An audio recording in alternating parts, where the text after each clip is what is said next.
अस्सलाम वालेकुम नाज़रीन, मैं हूं इरफान हाशमी और आपको प्रोग्राम में खुश आमदीद कहता हूं। व्यूअर्स, आपको ये खबर देते हैं कि पाकिस्तान तहरीक इंसाफ का जो पावर हाउस है वो अडयाला जेल अब पूरी तरह बन चुका है।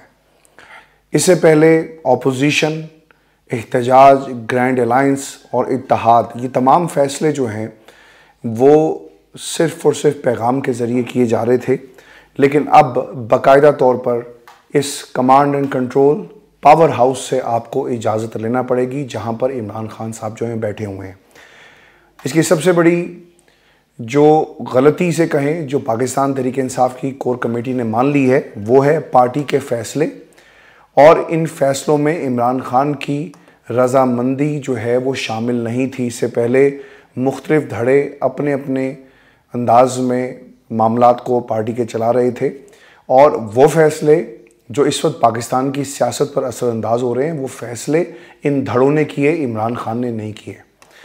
लेकिन अब तमाम फैसलों को इमरान खान की मंजूरी से मशरूत कर दिया गया, यानी पार्टी अब अडयाला जेल रिमोट कंट्रोल से ही चलेगी, क्योंकि माइनस इमरान खान पाकिस्तान तहरीक इंसाफ फैसला साजी में जो है वो बहुत सारी रुकावटें हैं। अब ये पाकिस्तान तहरीक इंसाफ जिसका पावर हाउस जो है अडयाला जेल मुकम्मल तौर पर बन चुका है, 3 बड़ी गलतियां जो तहरीक इंसाफ ने की इस वजह से।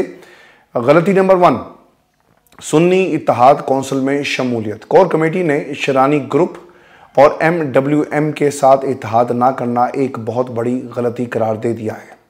सुन्नी इत्तेहाद कौंसिल की बजाय शरानी ग्रुप के साथ इत्तफाक करना था। कोर कमेटी ने यह कहा।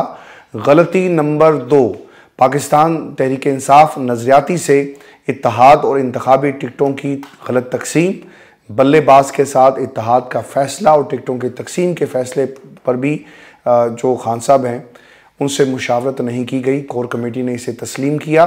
और फिर गलती नंबर 3, सेनेट में गलत उम्मीदवारों की सपोर्ट। कोर कमेटी ने सेनेट के लिए मिर्ज़ा मोहम्मद आफरीदी के नाम पर तहफ़्फ़ुज़ात का इजहार किया, और मिर्ज़ा आफरीदी को 9 मई और खान साहब के अहल खाना से मुतल्लिक़ गुफ्तगू पर एक सख्त रद्दअमल दिया था।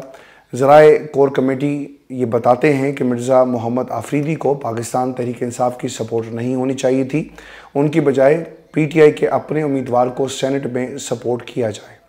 अब पाकिस्तान तहरीक इंसाफ को मार कहाँ पड़ी है, मैं आपको ना इस सवाल का जवाब भी दे देता हूँ, चूँकि इस कन्फ्यूजन और पावर हाउस जो अडयाला जेल अब बन चुका है, माजी में कुछ हफ्ते पहले जब ये फैसले किए जा रहे थे इलेक्शन से फौरी बाद और टिकटों की तकसीम के मामले पर, ये पावर हाउस जो था वो पूरी तरह ऑपरेशनल नहीं था।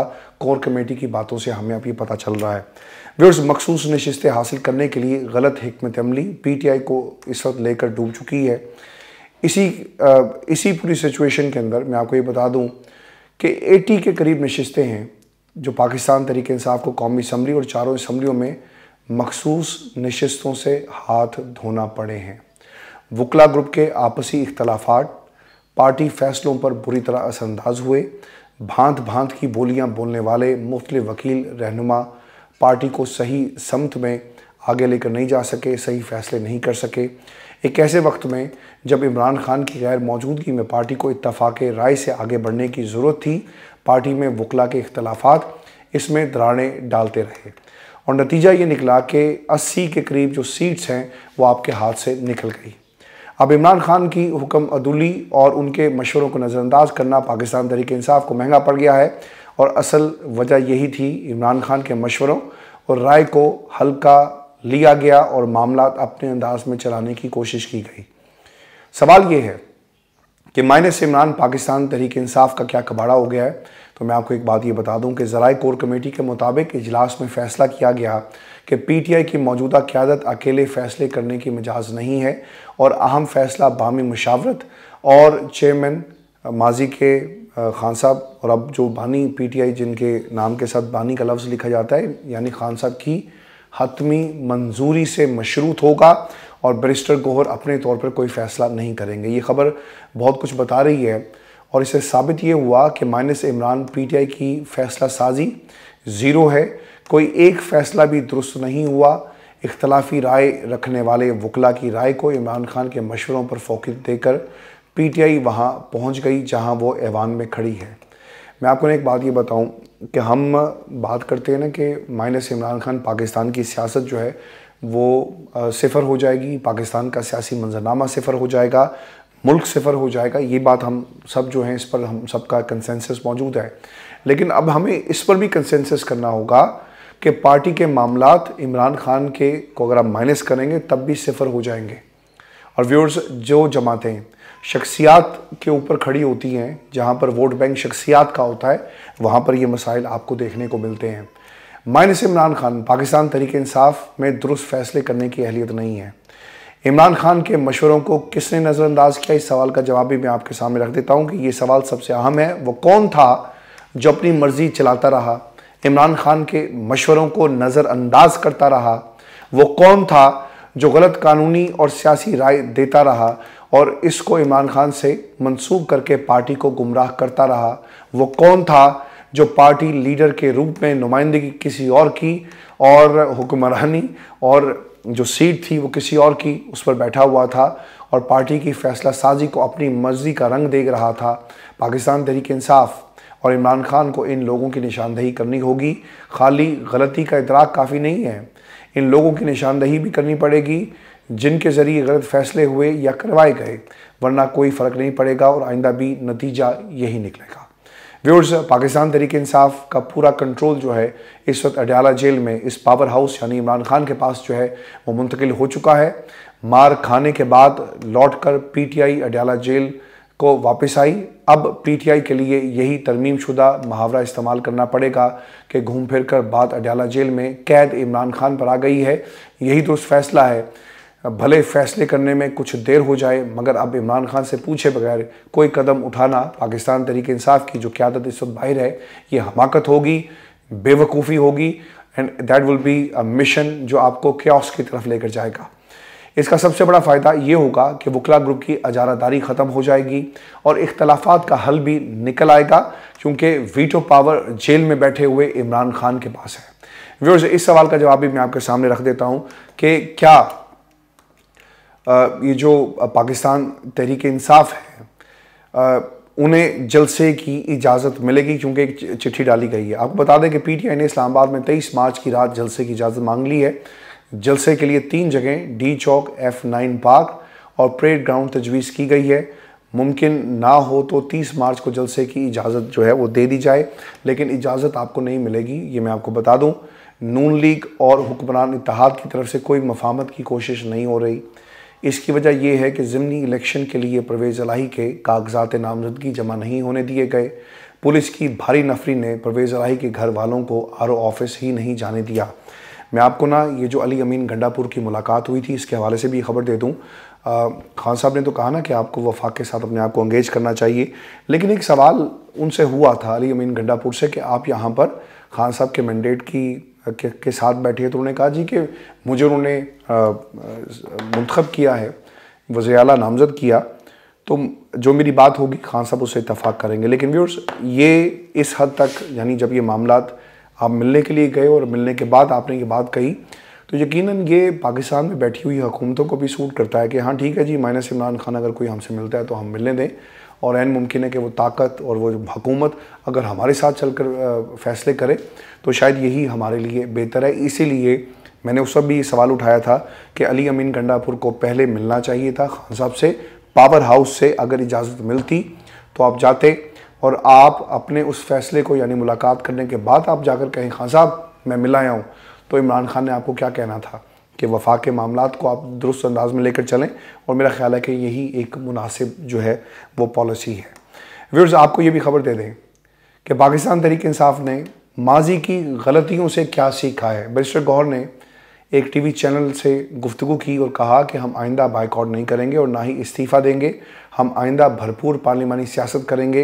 इलेक्शन कमीशन ने शफाफ इंतखाबात का हल्फ उठाया, मैं उनको हालात का ज़िम्मेदार समझता हूँ।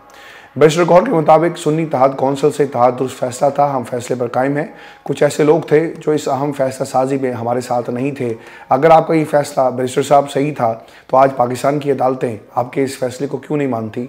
आपके ऊपर जो इस वक्त सवाल उठाया जा रहा है, आपकी जो सलाहियतें हैं वो शायद इतनी नहीं हैं कि आपके इन फैसलों को, जिनको आप दुरुस्त मान रहे हैं, वो रिफ्लेक्ट कर सकें पाकिस्तान की अदालतों के ज़रिए और उनमें पाकिस्तान की तहरीक इंसाफ को कोई रिलीफ नज़र आए। अगर आपका ये फ़ैसला दुरुस्त था जैसा कि आप ख्याल करते हैं तो फिर आपने छानबीन क्यों नहीं की? और आपको क्या ये मालूम नहीं था? अगर कोई आम आदमी होता ना जो सियासत से जिसका ताल्लुक़ है, आपका तो सियासत से भी ताल्लुक़ था और आप ख़ुद बैरिस्टर हैं, आपसे शायद ये तवक्को जो है, अगर आप इस पे कायम है तो ये तवक्को नहीं की जा रही थी। और दूसरी तरफ अगर इमरान खान कहते हैं गलती थी तो आप किस हैसियत में ये कहते हैं कि ये दुरुस्त फैसला था? तो आपको इसका भी जवाब देना पड़ेगा, क्योंकि पावर हाउस अब अडयाला है और वहाँ जाकर आपको जवाब देना पड़ेगा, क्योंकि वहाँ से कोर कमेटी का जो इजलास हुआ उसमें बताया गया कि ये हमारी गलती थी और आप उस गलती को कहते हैं कि जनाब हम कायम हैं। ऐसे नहीं चलेगा। अब तहरीक इंसाफ को, खान साहब को स्ट्रांगली लोगों की पहचान करनी है। मैं इनकी नीयतों पर शक नहीं कर रहा, लेकिन अपने फैसलों को आप ये कहेंगे दुरुस्त फैसले थे, वो दुरुस्त फैसले नहीं थे। ये वक्त भी साबित करेगा और वक्त से पहले इमरान खान और कोर कमेटी ने आपको ये पैगाम दे दिया है। व्यूअर्स, पाकिस्तान तहरीक इंसाफ इलेक्शन के बाद से अपने फैसले पर कायम है कि उन्होंने बाइकआउट नहीं करना बल्कि ऐवान में मुकाबला करना है और ऐवान के ज़रिए ही पीटीआई रहनुमाओं की आवाज़ आवाम तक पहुँच रही है। माजी में पीटीआई ने असम्बलियों से इस्तीफ़ा दिया। इसका नुकसान ये हुआ कि पीटीआई की गैर मौजूदगी में दर्जनों बिल पास हुए और कोरम पूरा नहीं था। इसके बावजूद जो हैं वो बिल पास हुए। पीटीआई की गैर मौजूदगी में गैर आइनी काम किए गए। पीटीआई ने 2 असम्बलियाँ तोड़ी, वहाँ पर 1.5 बरस तक निगरान हुकूमतें रही, जिसकी वजह से पीटीआई को तंजीमी जो सतह पर नुकसान हुआ और फिर पीटीआई रहनुमाओं ने गिरफ्तारियां जो हैं उनका मुकद्दर बन गई। ये गलत फैसले थे। 2 सूबों की हुकूमत को कुर्बान किया और हालात को आप कंट्रोल करना चाहते थे। आप ज़रा इस वक्त सियासी मंजरनामा देख लें कि मुल्क के अंदर जो अहम नशिस्तें हैं वहाँ पर कौन लोग बैठे हैं जिनका पार्लिमानी सियासत में कोई किरदार नहीं है, लेकिन वो वहाँ पर बैठे हुए हैं, जो अवाम की ताकत से नहीं आए बल्कि शॉर्टकट मारकर इस वक्त इक़्तिदार में बैठे हुए हैं। यही एक रास्ता फराहम कर दिया गया। इन्होंने 1.5 बरस 2 सूबों में बैठकर तैयारी की और इन फैसलों को अब पाकिस्तान की कौम पर मुसल्लत कर रहे हैं। ये आपके गलत फैसले थे जिसकी वजह से ये सब कुछ हुआ। और फिर आपको ये भी खबर दें कि आम शहरी बनाम जनरल बाजवा साबिक आर्मी चीफ के खिलाफ दरख्वास्त जो है वो आ गई है जी। और रावलपिंडी के शहरी आतिफ अली ने एक दरख्वास्त दायर की इस्लामाबाद हाई कोर्ट में और इसमें ये कहा कि रिटायरमेंट के बाद कानूनी रुकावट तोड़ने और मुख्तलिफ इवेंट्स को गलत और मन घड़त तरीके से बयान करने का इल्ज़ाम उन पर लगाया गया है। और शहरी की तरफ से ये भी कहा गया कि मुकदमा अंदराज की दरख्वास्त में अदालत ने FIA जनरल बाजवा, जनरल फैज़ हमीद, सहाफ़ी जावेद चौधरी, शाहिद मेतला, पैमरा और प्रेस एसोसिएशन ऑफ पाकिस्तान को नोटिस जारी कर रखा है। ये इस्तदा और मौक़िफ़ अपनाया गया।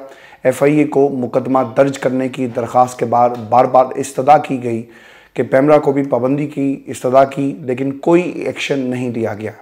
FIA को हुक्म दिया जाए कि जनरल बाजवा, जनरल फैज़ हमीद, सहाफ़ी जावेद चौधरी और शाहिद मेतला के ख़िलाफ़ मुकदमा दर्ज करके कार्रवाई की जाए। जावेद चौधरी और शाहिद मेतला के बाजवा मुलाकात के तनाजुर के आर्टिकल्स पटिशन का हिस्सा बनाते हुए पटिशनर ने अपनी दरख्वास्त में ये भी लिखा कि जावेद चौधरी और शाहिद मेतला ने सिर्फ व्यूअरशिप के लिए 2 आर्टिकल्स लिखे, जिसका सोसाइटी पर काफ़ी नेगेटिव असर जो है पड़ा है। अब केस में कब क्या हुआ मैं आपको बता देता हूँ कि 4 अक्टूबर 2023 को केस की पहली समाअत हुई। तमाम फरीकैन को नोटिस जारी हुए।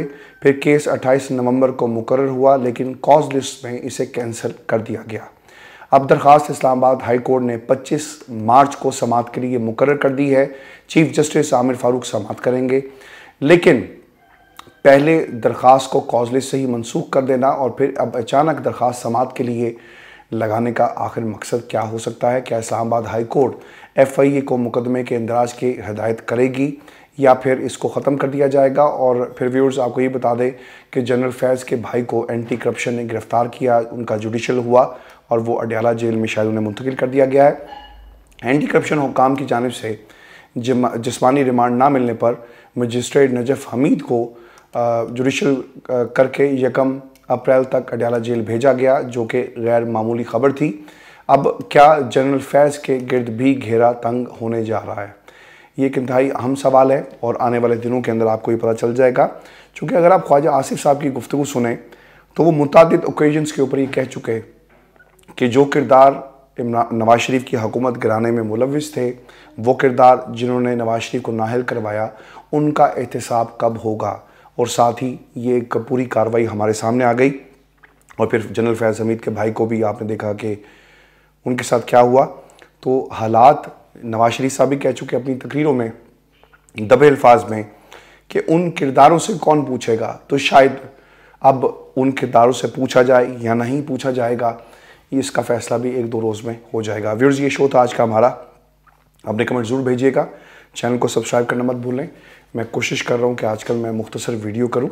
अब पिछले कुछ दिनों से तबीयत ठीक नहीं है, लेकिन आपकी बहुत सारी मोहब्बतें और पैगामात मुझे मौसूल हुए, जिसका मैं बहुत मशकूर हूँ। इंशाल्लाह ये सिलसिला जो है हम इसी तरह जारी व साई रखेंगे। अल्लाह ने